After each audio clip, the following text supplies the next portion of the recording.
जय सिया राम सभी भक्तों को। आप लोग कैसे हैं? सभी लोग बढ़िया हैं। तो आज मैं बड़ी सुंदर कथा को लेकर आया हूँ।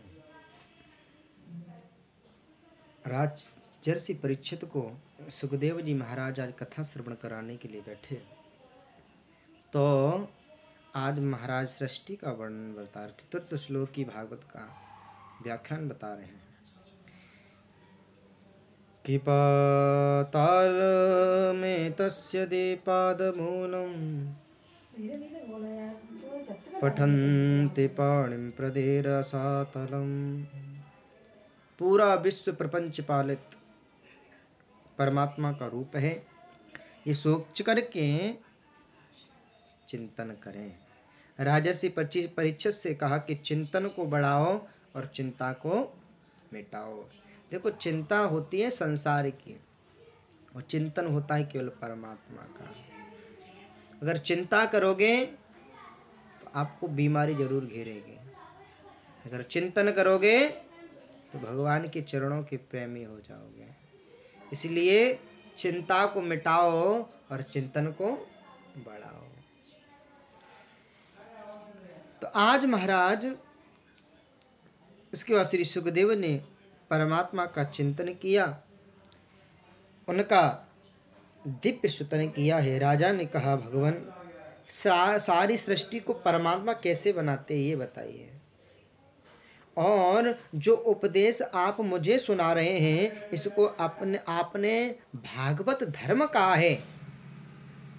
इस भागवत का उपदेश सबसे पहले नारायण ने ब्रह्मा को किया, कैसे मुझे बताएं। तो आचार्य सुखदेव जी ने कहा कि राजन, सारी सृष्टि में पहले कहीं कुछ नहीं था, कुछ नहीं था पहले। बोले अच्छा हाँ, केवल एक था, बोले पर ब्रह्म था। तो एक बार पर ब्रह्म के मन में विचार आया कि मैं एक से अनेक हो जाऊं। तो देखो, पहले उस पर ब्रह्म ने जल का निर्माण किया। नार माने होता है जल, सृष्टि का वर्णन किया है, जल का निर्माण किया, इसकी सृष्टि बना रहे हैं भगवान। तो अयन माने मकान, मकान बने हैं। नार माने जल, नारायण है ना, नारायण। राजन, सारी सृष्टि में पहले कहीं कुछ नहीं था। देखो लोग कितना सुंदर अवसर दे रहे हैं कि नार माने जल, उस पे अयन बोले नारायण। नारायण के परब्रह्म कौन है? बोले नारायण ही है और कोई नहीं परब्रह्म है। तो अयन बनाया, तो आगे चलकर के नारायण की नाभि से एक सुंदर कमल का पुष्प निकला, उसमें ब्रह्मा जी का प्राकंड हुआ। जैसे ही ब्रह्मा जी का प्राकंड हुआ, जैसे ब्रह्मा जी नारायण की जब नाभि से उत्पन्न हुए, तो उन्होंने जैसे उत्पन्न हुए तो चारों तरफ देखने लग गए, बोले हम आए कहां से। इसीलिए उनके चार मुख हो गए। लेकिन उनको ये नहीं पता चला कि हम आए कहां से। उनको ये नहीं पता चला कि हम आए कहां से। तो उनको दो वर्ण सुनाई दिए, ता और पा। यानी कि तपस्या करोगे तो पता चल जाएगा तुम आए कहां से, ऊपर हो रहे हैं कि नीचे हो रहे हैं। तो ब्रह्मा जी ने तपस्या की, तपस्या करके तो भगवान ने ब्रह्मा जी को सृष्टि का मालिक बना दिया। ब्रह्मा जी से कहा नारायण के जाओ सृष्टि का विस्तार करो। नारायण ब्रह्मा जी ने सोचा कि महाराज एक बात बताओ, मुझे सृष्टि का विधाता बना रहे हो, कहीं मेरे अंदर अभिमान आ गया तो? बोले अभिमान नहीं आएगा, तुम्हें चिंता मत करो। कि बहुत से लोग होते हैं कि थोड़ा धन दौलत हो जाए तो अभिमान आ जाता है, लेकिन यहाँ ब्रह्मा जी को तो सारी सृष्टि का मालिक बना दिया। ब्रह्मा जी कह रहे हैं हमें मालूम महाराज, अगर हमको कहीं आ गया ऐसा तो? बोले चिंता मत करो, तुम्हें बिल्कुल अहंकार नहीं आएगा। ठीक है। ब्रह्मा जी को 2 वर्ष खूब उन्होंने सृष्टि का पालन विस्तार करने लग गए। यदि परमात्मा के विषय में उसकी ज्ञात हो तो समझें कि कुछ भी नहीं, इसीलिए आपकी सत्ता क्या है मुझे बताइए। प्रभु ने 4 मंत्रों में चतुर्थ श्लोकी भागवत का उपदेश भी दिया। आगे चल करके बड़ी सुंदर सुंदर कथाएं, जैसे आपने मुझे एक बात बता दूं कि यथा महांत भूतानि भूतेश्चातुचेष्वनु प्रविष्ठान प्रविष्ठानि तथा तेषु न तेष्महु। कहते हैं कि पृथ्वी जल और तेज वायु आकाश, इन 3-5 तत्वों से मनुष्य का शरीर मिला है। मिला है कि नहीं मिला? आप तो सब लोग जानते हो कि चित जल पावक गगन समीरा पंच रचित अते अधम शरीरा। पंच रचित अते अधम शरीरा, 5 तत्वों से मनुष्य का शरीर मिला है। और देखो कौन कौन सी चीज है जो 5 तत्वों से बनती। देखो चींटी भी 5 ही तत्व से बनती है, मनुष्य भी 5 तत्वों से बनता है, कुत्ता भी 5 ही तत्वों से बनता है। और महाराज ऐसे ही मैं दुनिया में रहकर भी दुनिया से अलग हूँ और अलग रहकर भी सारी दुनिया से व्याप्त हूँ। आत्मा के तत्वों को समझने वाले जिज्ञासुओं की यही समझ लेना पर्याप्त है कि अनेक रूप से जो सर्वत्र विद्यमान रहे वही दिव्य आत्मा है। भगवान ने कहा विधाता ये जो मैंने तुम्हें उपदेश दिया इसका नाम है भागवत। आपको जरा स्पष्ट करके बताऊं, भागवत के 4 अर्थ होते हैं। कौन कौन से अर्थ होते हैं? ध्यान से सुनिए। देखो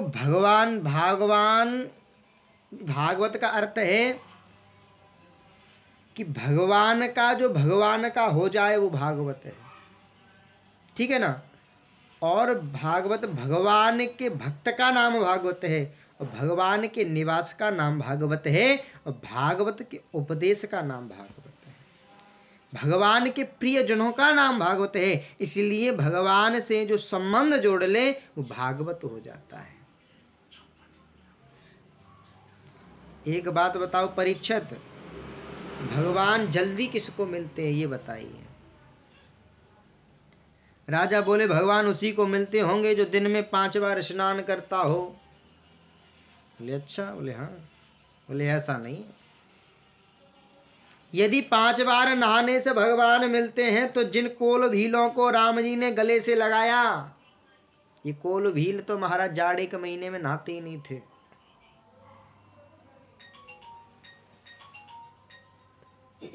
और रघुवर से स्पष्ट कह दिया था कि अस हमार प्रभु बड़ सिवकाई, लेहिन बासन बसन चुराई।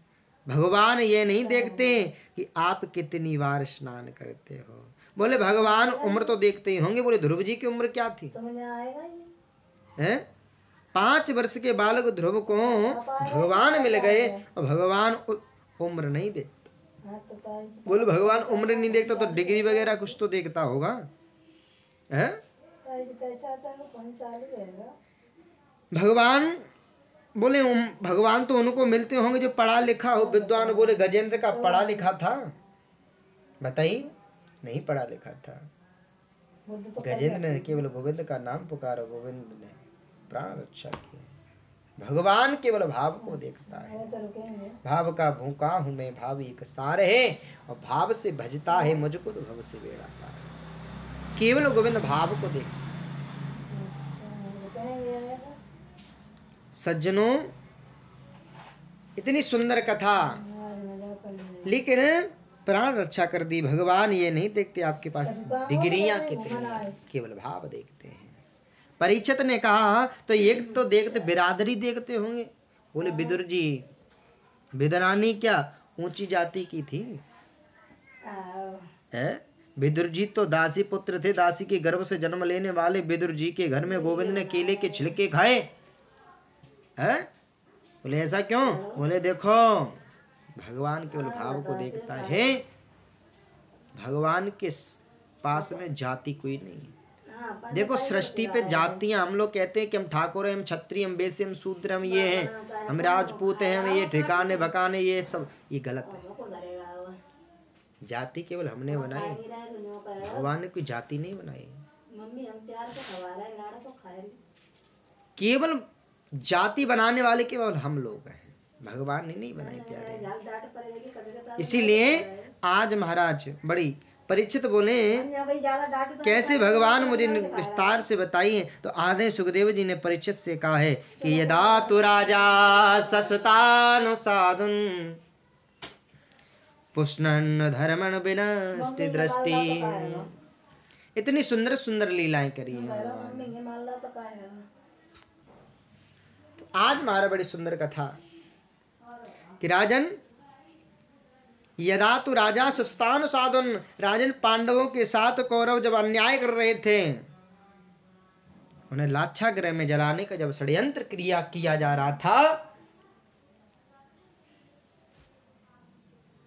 तब कौरवों के पिता धृतराष्ट्र के सामने विदुर जी आकर के बैठे। विदुर जी महामंत्री, विदुर जी राजा से बोले राजन मैं मंत्री होने के नाते नहीं, ये भाई होने के नाते नहीं, मैं एक नागरिक होने के नाते आया हूं।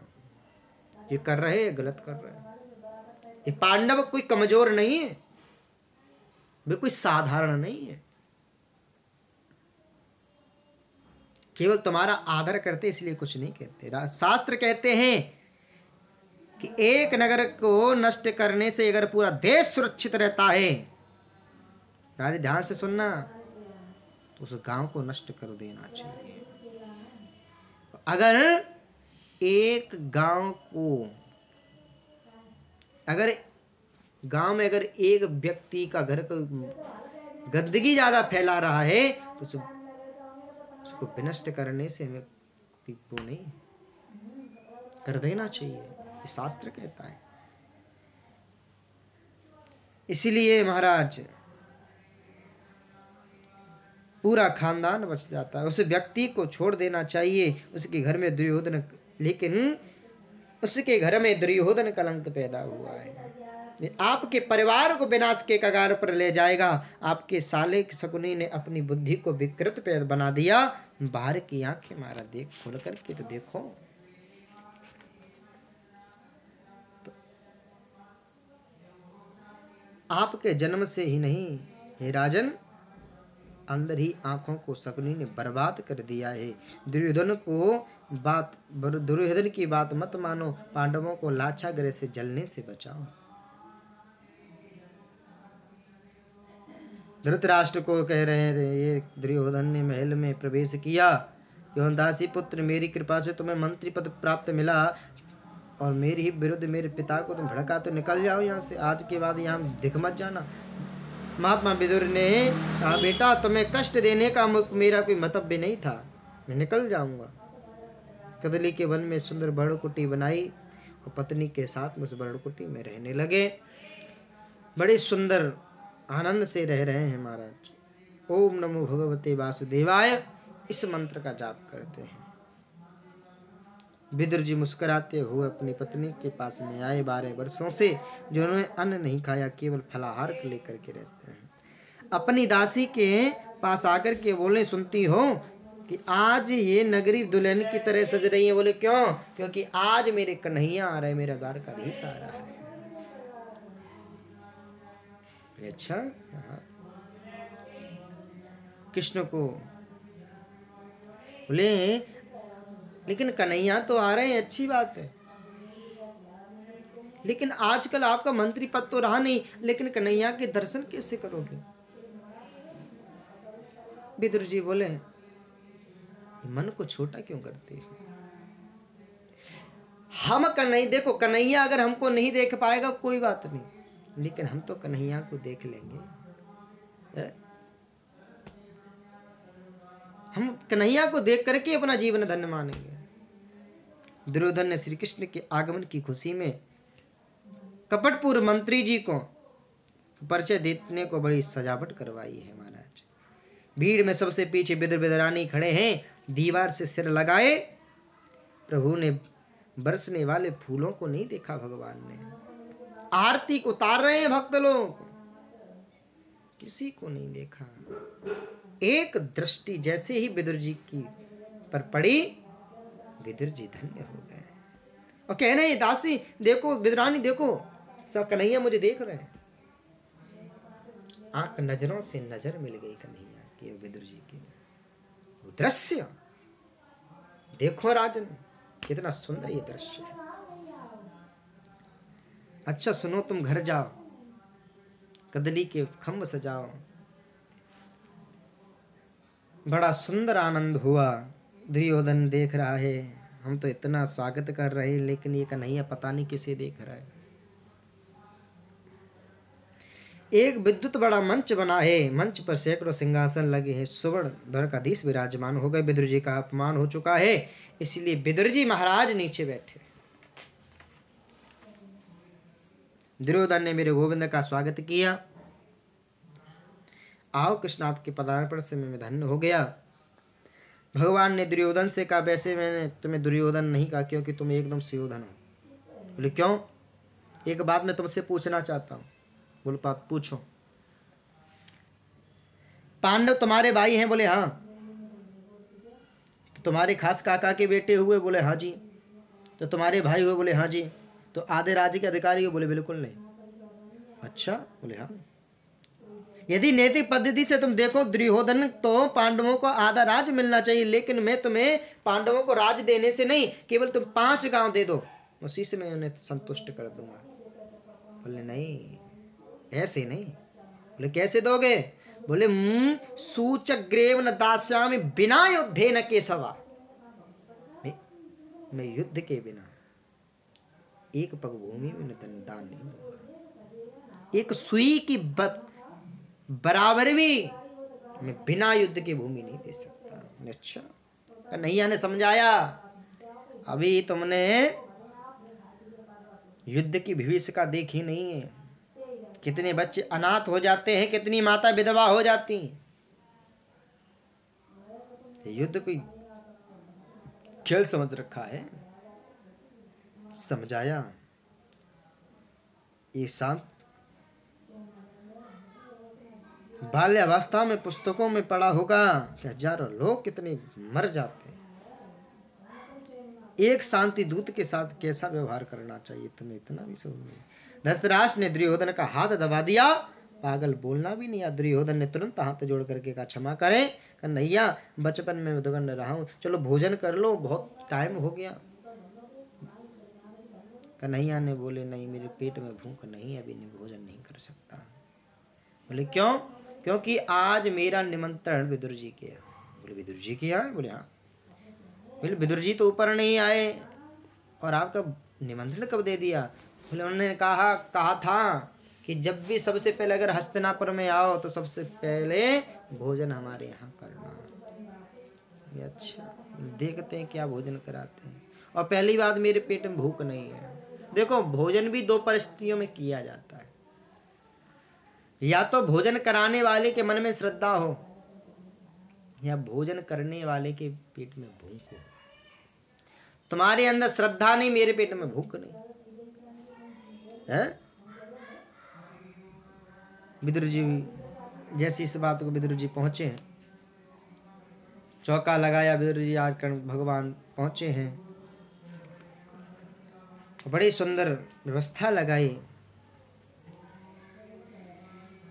जैसी कन्हैया वैसी पहुंचे विदुर जी। विदुरानी जी स्नान कर रही हैं और विदुर जी बाजार गए हैं, को बजरिया में, जहां सामान लेने के लिए खाने पीने का। और जैसे ही पहुंचे विदुर जी महाराज, विदुरानी जी स्नान कर रही हैं। जाकर के साकर को खटखटाया, कहा विदुरानी जी गेट खोलो, वो तो स्नान में है। जैसे ही वो 3 बार खटकाया, जैसे कन्हैया की आवाज को सुना, जैसे ही सुना महाराज, ये तो कन्हैया की आवाज है। गीले वस्त्रों में आकर के गेट खोला तो महाराज वो गीली है। आज अपने गोविंद ने अपनी चंद्रिया को उठा करके बिदरानी को दीदी का ओढ़ करके अंदर चले। अंदर आए भगवान। अब बैठने के लिए इंतजार कर रही, बैठा हूं कहाँ। चारों कोनों में घुमा दिया पटा को लेकर के। एक इतना भाव वियल हो गई बिदरानी, एक कोने में उल्टे पटा पर बैठा दिया कन्हैया। बोले अब क्या किया। अब हाथ फिरा करके कन्हैया ने कहा कि मुझे बहुत तेज भूख लगी है। तो आज महाराज बिदरानी केले लेकर के आई। इतनी भाव वियल हो गई कि केले के छिलके तो महाराज ठाकुर जी को खिलाती जा रही है, वो मेरे गोविंद को खिलाती जा रही है, और केला है जो अंदर वो फेंकती जा रही है। इतना भाव है। और भगवान भी देखो बड़े प्रेम से खा रहे हैं, छिलके पा रहे हैं बड़े प्रेम के साथ।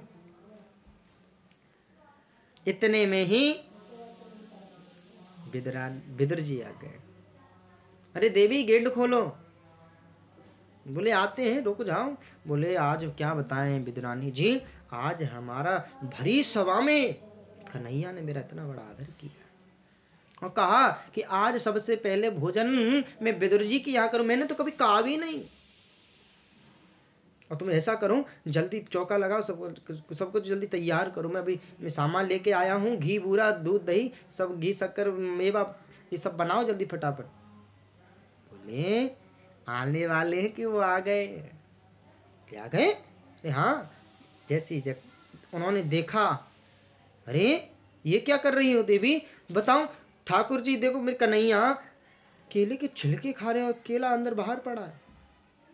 अब जैसे उन्होंने ये क्या कर रहे हैं, कन्हैया तुमने बताया नहीं। बोले मैया एक बात बताओ। बोले मुझे भी क्या पता, मैं केला खा रहा हूँ छिलका खा रहा हूँ, बड़ा स्वादिष्ट था, इसमें प्रेम था। बिदुर जी ने कहा कन्हैया मुझे माफ करो, हम ना समझ लोग हैं, क्या करें। लेकिन लो मैं लड्डू लेकर के आया, लड्डू पाओ ना। जैसे लड्डू खिलाया बिदुर जी ने कन्हैया को और कहा बिदुर जी मैं आपसे एक बात कहूँ, जो स्वाद उस छिलके में था वो इस लड्डू में नहीं है, जो अनुराग उसमें था वो इसमें नहीं है। कि भाव का भूखा हूं मैं, भाव एक सार है, भाव से भजता है मुझको भव से बेड़ा पार है। आगे चलकर के सुखदेव जी कहते हैं राजन, यदि परमात्मा बिरादरी को देखते हैं तो बिदुर के घर जाकर के केले के छिलके क्यों खाते हैं। भगवान कभी बिरादरी नहीं देखता, जाति नहीं देखता। और बात कहूं, भगवान जब अपनी लीला को संपन्न करके जा रहे थे तो भगवान ने किसी को याद नहीं किया। केवल उद्धव जी ने श्री कृष्ण से प्रश्न किया, भगवान आपसे 24 अवतार आपने लिए, सही सी बताना, आपने जहां जहां पर भी भोजन किया सबसे स्वादिष्ट आपका भोजन कहाँ का हुआ। बोले मैंने 2 ही जगह भोजन सबसे स्वादिष्ट लगा है, सबसे सुंदर भोजन, भाव का भोजन। बोले कहाँ? बोले 2 जगह। एक तो मैंने राम अवतार में सबरी के यहाँ जाकर के जूठे बेर खाए, और कृष्ण अवतार में मैंने बिदुर जी के यहाँ केले के छिलके खाए। जो इतना स्वाद यहाँ आया ना, 2 जगह तो कहीं स्वाद नहीं है।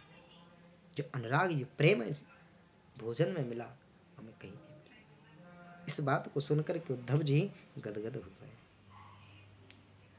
मेरे गोविंद के नेत्र सजल हो गए। उद्धव से बोले, उद्धव जी सबसे ज्यादा भोजन स्वाद मुझे केवल 2 ही जगह आया है, केवल 2 ही जगह और कहीं नहीं।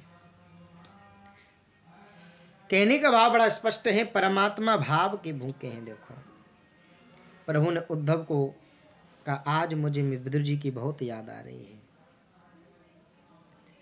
तुम जा रहे हो, जहां कहीं भी तुम्हें मेरा बिदुर मिले उसे मेरे समाचार अवश्य कहना। तो मेरे मन की भावना है कि आज उद्धव जी महाराज भगवान से अज्ञापित होकर के गए तो उद्धव जी को मार्ग में सरस्वती नदी के किनारे बिदुर जी से मिलना हुआ। उन्होंने सारी बातें बताई हैं।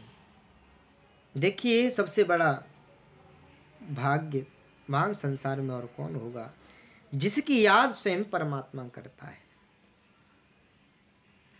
भगवान की याद सब करते हैं और भगवान याद करते हैं विदुर को। इसलिए प्रभु के संदेवा बन करके से उद्धव जी ने विदुर जी से सत्संग किया। आदरणीय सुखदेव जी महाराज कहते हैं, उद्धव जी जब विदुर जी से मिले तो विदुर और उद्धव दोनों का कंठ अवरुद्ध हो रहा था, दोनों की परिस्थिति भिन्न बन गई, वचन मुख से निकल नहीं रहा था। विदुर जी कहते हैं कि उद्धव तुम भाग्यमान हो। उद्धव कहते हैं कि आप भाग्यमान हो। उद्धव जी ने कृपा की बाल लीलाएं, कृष्ण का दिव्य किशोर चरित्र श्री विदुर जी को कह सुनाया। महात्मा उद्धव ने कहा, हरिद्वार में एक संत रहते हैं, नाम है मैत्रेय मुनि। मैत्रेय मुनि ब्राह्मण है और विदुर जी दासी पुत्र है, लेकिन जात पात पूछे नहीं कोई, हर को भजे स्वर को हुई। परमात्मा से संबंध किसका जुड़ गया, फिर वहां बिरादरी क्या हो। सुखदेव जी कहते हैं, राजन मैत्रेय मुनि बोले कि आज इस गरीब ब्राह्मण की कुटिया पर आप वजह से संत का आगमन कैसे हो गया। विदुर ने कहा, भगवान मैं शास्त्रों में शंका नहीं करता, शास्त्रों में देखो कभी कुतर्कबाजी नहीं करनी चाहिए। शास्त्र पर कुतर्क करना अपराध है। जानकारी के लिए जिज्ञासा करना अपराध नहीं। मैं कहना चाहता हूं कि सारी सृष्टि को परमात्मा कैसे बनाता है। आइए, विदुर जी महाराज का इतना भाव विहल प्रसंग आप लोगों ने सुना, तो आप चलिए जय जय श्री राधे ऐसे यूट्यूब चैनल के माध्यम से आप लोग देख तो रहे हैं। जो भी गलती हो अपना बालक समझ करके क्षमा करें। मैं थोड़ी आप लोगों ऐसी थोड़ी बहुत ज्ञान की बात आपको सुनाता रहूँगा। हमारे चैनल को सब्सक्राइब जरूर करिएगा, लाइक करें, कमेंट में हर हर महादेव जय जय श्री राम जय श्री कृष्ण जरूर लिखें। ये कथा बड़ी भाग्य में कथा है। आप लोग बहुत भाग्यमान हैं कि आप लोग कथा श्रवण कर रहे हैं। जय सिया राम, जय महाकाल, जय श्री कृष्ण।